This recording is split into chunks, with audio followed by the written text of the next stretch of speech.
ஃப்ரெண்ட்வுட்ஸ் நேயர்களுக்கு வணக்கம். ஒரு பக்கம் விஜய் மக்களை சந்திச்சு ரொம்ப பரபரப்பை ஏற்படுத்தியிருந்தாலும், இன்னொரு பக்கம் இன்னொருத்தர் விஜய குறித்தே பரபரப்பை ஏற்படுத்திட்டு இருக்கிறார். இவருக்கு விஜயை பத்தி அண்ட சராசரமும் தெரியும். ஏன்னா 27 வருஷம் இவர் கூட பயணிச்சிருக்கிறாரு. ஓப்பன் ஸ்டேட்மெண்ட் கொடுத்திருக்கிறாரு. எனக்கு எப்படியெல்லாம் குழி தோண்டுனாங்க, விஜய் கூட இருந்து விலகிறதுக்கு கூடவே இருந்து எப்படி குழி தோன்றாங்க, இப்ப விஜய்க்கு எப்படி குழி தோண்டிட்டு இருக்காங்க அப்படின்றத ஓப்பன் ஸ்டேட்மெண்ட் கொடுத்திருக்கிறார். ஆனாலும் விஜய் அவர்கள் சுதாரித்து கொள்ளணும், ஒரு எச்சரிக்கையும் கொடுத்திருக்கிறார். இவரு விஜய்க்கு கிட்டத்தட்ட ஒரு அண்ணன் ஸ்தானம், ஒரு அப்பா ஸ்தானம் கூட சொல்லலாம். அந்த ரேஞ்சுக்கு இவர் என்ன பண்ணிருக்கிறாரு, விஜய் கூடயே இருந்திருக்கிறாரு. விஜய் கூட மட்டும் இல்ல, விஜய் அவங்க அப்பா கூட 2 பேர் ஆளுமை கூட இவரு வேலை பார்த்ததா தன்னை சொல்லிக்கிறார். யார் அவரு அப்படின்னா, விஜயோட முன்னாள் மேனேஜர் PT செல்வகுமார். இவரு விஜயை பத்தி எல்லாருமே தெரியும். இவர் என்ன சொல்றாருன்னா, தன்னுடைய மன குமுறலை வெளிப்படுத்துறாரு. இத்தனை வருஷம் காப்பாத்திட்டு இருந்த எல்லா ரகசியத்தையும் ஓப்பனா நான் உடைக்கிறேன். புலி படம் வெளிவர போகுது, பேன் இண்டியா படத்தை நான் எடுத்து புலி படம் ரிலீஸ் ஆக போகுது. முன்னாடி நாள் எங்க வீட்டுல ரைடுக்கு வந்தவங்க என்ன பார்த்து செக் பண்ணிட்டு, எங்க வீட்டுல செக் பண்ணிட்டு அவங்களே பரிதாபப்படுறாங்க. 2000 ரூபாய் தான் என்கிட்ட இருக்குது, ஆனா என் மேல ஒரு பொய்யான புகார் கொடுத்திருக்கிறாங்க. புலி படம் நாளைக்கு ரிலீஸ்னா இன்னைக்கு ரைடு நடக்குது, எப்படிங்க நான் ரிலீஸ் பண்ண முடியும்? எனக்கு அந்த அளவுக்கு கடுமையா நெருக்கடி கொடுத்தாங்க. நான் வளர்ந்துடக்கூடாது, நான் அடுத்த கட்ட லெவலுக்கு போயிடக்கூடாது, விஜய் அடுத்த கட்ட லெவலுக்கு எடுத்துட்டு வந்துடக்கூடாது அப்படின்றதுக்காக கூடவே இருந்தவங்க என்ன பண்றாங்க, இங்க குழிய தோண்டுனாங்க.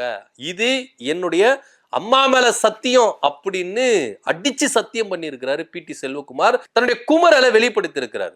உண்மையிலேயே அவர் சொல்ற விஷயம் நியாயமானதுதான் அப்படின்னு இன்னொரு விஷயம் சொல்றாரு. SA சந்திரசேகர் மட்டும் இப்ப விஜய் கூட இருந்தா, கட்சியில இருந்தா இந்த கலைகள் எல்லாம் பிடுங்கிடுவாரு. அதுக்காகவே தன்னுடைய தந்தையே ஒதுக்கி வச்சிருக்கிறாங்க. அந்த ரேஞ்சுக்கு கூட இருக்கிறவங்க செயல்பட்டு இருக்கிறாங்க அப்படின்னு சொல்லிட்டு, விஜய் மட்டும் தான் குட்டி ஸ்டோரி சொல்வாரா, நான் ஒரு குட்டி ஸ்டோரி சொல்றேன், அது விஜய்க்கு நல்லாவே தெரியும் அப்படின்னு சொல்லிட்டு ஒரு குட்டி ஸ்டோரியும் சொல்லி இருக்கிறார். அந்த குட்டி ஸ்டோரி யாருக்கு வேணாலும் புரியாம இருக்கலாம், ஆனா விஜய் அவர்களுக்கு தெள்ள தெளிவா புரியும் அப்படின்னு சொல்றாரு.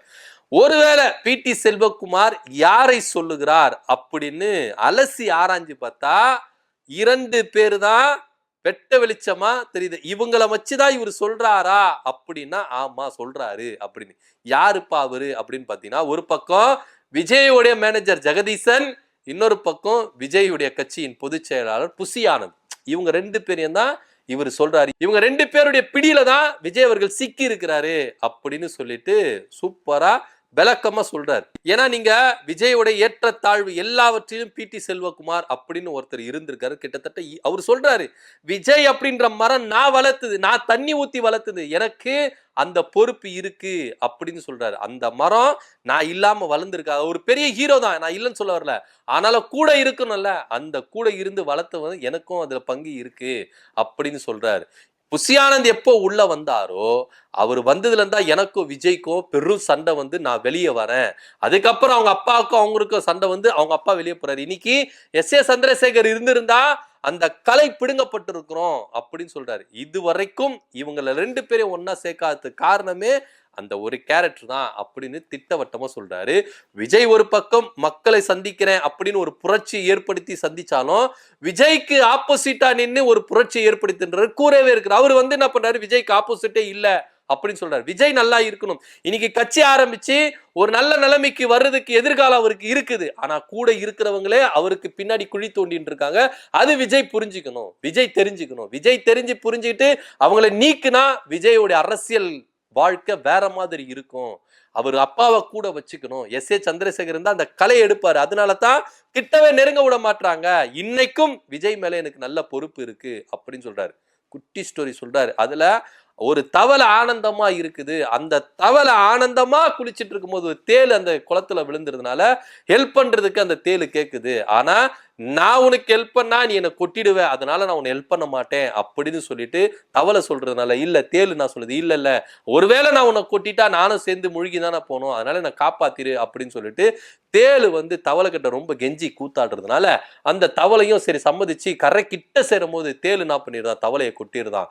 உடனே தேளு சொல்லுது, அண்ணே என்னால மாத்திக்க முடியல, என் குணத்தை மாத்திக்க முடியல, நான் யாருக்குன்னா துன்பத்தை தரணும், என் விஷத்தை யாருக்குன்னா கொடுக்கணும், அதனால நான் வந்து நான் என்ன பண்ணிட்டேன், நீங்க செஞ்ச உதவி கூட மறந்து நான் என்ன பண்ணிட்டேன், உங்களை கொட்டிட்டேன் அப்படின்னு சொல்லிட்டு தேளு சொல்றா. இது போலதான் விஜய் கூட இருக்கிறவங்களும் தங்களுடைய குணத்தை மாத்திக்காம மற்றவர்களுக்கு துன்புறுத்தணும், மற்றவர்களிடத்துல விஷத்தை கக்கணும் அப்படின்ற ரேஞ்சில் இருக்கிறாங்க அப்படின்னு சொல்லிட்டு பிடி செல்வகுமார் தோல் உரிச்சு காட்டியிருக்கிறார். இன்னமும் விஜய் அவர்கள் இவங்க 2 பேர்களையும் அடையாளம் காட்டி வெளியே துரத்தலனா விஜயோட அரசியல் வாழ்க்கை இந்த 2026க்குள்ளேயே முடிஞ்சிரும் அப்படின்னு அவர் சொல்லியிருக்கிறாரு.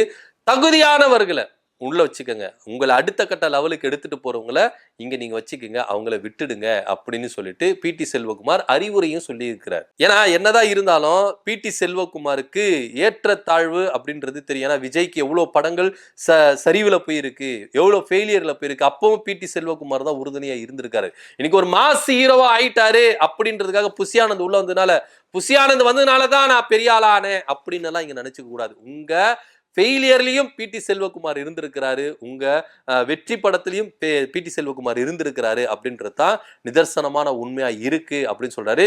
தன்னுடைய படம் வெளியே வந்துட்டு நான் பெரிய ஆள் ஆயிடக்கூடாது அப்படின்னு எனக்கே குழி தோண்டி புதைச்சாங்க இங்க கூட இருக்கிறவங்கள, இன்னைக்கு நாளைக்கு விஜய்க்கு அவர்களுக்கு இந்த மாதிரி ஒரு விஷயத்தை செய்ய மாட்டாங்கன்னு என்ன நிச்சயம்? தன்னுடைய தந்தையுடைய சொற்படி கேட்டு அறிவுரைகளை கேட்டு விஜய் அவர்கள் அரசியல் எடுத்து சென்றார்னா அவருடைய அரசியல் வாழ்க்கை ரொம்ப பிரகாசமா இருக்கும் அப்படின்னு சொல்றாரு. ஒரு வகையில பிடி செல்வகுமாருடைய குமுறல் நியாயமானதுதான். அவரு அடையாளம் காட்டிட்டாரு, இன்னாருதான்ப்பா, இவங்க 2 பேர் இருக்கிறதுனாலதான் விஜய் வந்து இன்னைக்கும் சிக்கி கொண்டிருக்கிறாரு, பல விஷயங்களை சிக்கல்ல மாட்டி வருது இவங்க 2 பேர் தான், இவங்களை துரத்தி வச்சுட்டாலே அவரு வந்து என்ன பண்றாரு, ஃப்ரீ ஆயிடுவாரு அப்படின்னு சொல்லி இருக்கிறாரு. என்ன நடக்க போகுது, என்ன பண்ண போகிறார் விஜய் அப்படின்னா, அரசியல் அப்படி நீங்க பஞ்ச் டயலாக் பேசி கைத்தட்டல் வாங்கிடலாம். இன்னைக்கும் நீங்க அரசியல் மேடைகள்ல பஞ்ச் டயலாக் தான் பேசுறீங்க, பிளாஸ்ட்னு பஞ்ச் டயலாக் பேசுறீங்க. ஆனா மக்களுக்காக நீங்க நின்று பேசுனீங்களா, மக்களுடைய உரிமைகளை பேசுனீங்களா, மக்களுடைய அடிப்படை தேவைகளை நீங்க பேசுனீங்களா அப்படின்னா இல்லவே இல்லை. ஏன்னா இவர் ஸ்கிரிப்ட்ல எழுதி கொடுக்கறத மட்டும்தான் இவரு பேசுவார், அதுக்கு மீறி இவரால் பேச முடியாது. திமுகவை திட்ட சொல்லுங்க, அதுக்கு ஸ்கிரிப்ட் எல்லாம் தேவையில்லைங்க, நான் சூப்பரா திட்டுவாங்க. ஆனா மக்களுடைய அடிப்படை தேவைகள், மக்களுடைய உரிமைகளை பத்தி பேசினா ஸ்கிரிப்டுக்குள்ள இருக்கிறது மட்டும் தான் நான் பேசுவேன் அப்படின்னு விஜய் அவர்கள் இன்னமும் இருக்கிறார். இவர்களை எல்லாவற்றையும் கலைத்து வந்து விஜய் அவர்கள் தனித்து நின்னார்னா, தன்னுடைய தந்தை சொற்படி கேட்டார்னா விஜயுடைய அரசியல் வாழ்க்கை ரொம்ப பிரகாசமா இருக்கும் அப்படின்னு சொல்லியிருக்கிறாரு. பிடி செல்வகுமார் நான் விஜய் வச்சு வளர்ந்துடக்கூடாது, விஜய் இன்னைக்கு அரசியல வளர்ந்துடக்கூடாது அப்படின்றதுக்காக கூடவே இருந்து என்ன பண்றாங்க, எனக்கும் குழி தோன்றுனாங்க, இப்ப விஜய்க்கும் குழி தோன்றிருக்காங்க அப்படின்னு சொல்லிட்டு அடையாளம் காட்டி இருக்கிறாரு. விஜய் அவர்கள் என்ன முடிவெடுக்க போகிறார், இதை பத்தி உங்க கருத்து என்ன அப்படின்னு கமெண்ட் பண்ணுங்க. நன்றி, வணக்கம்.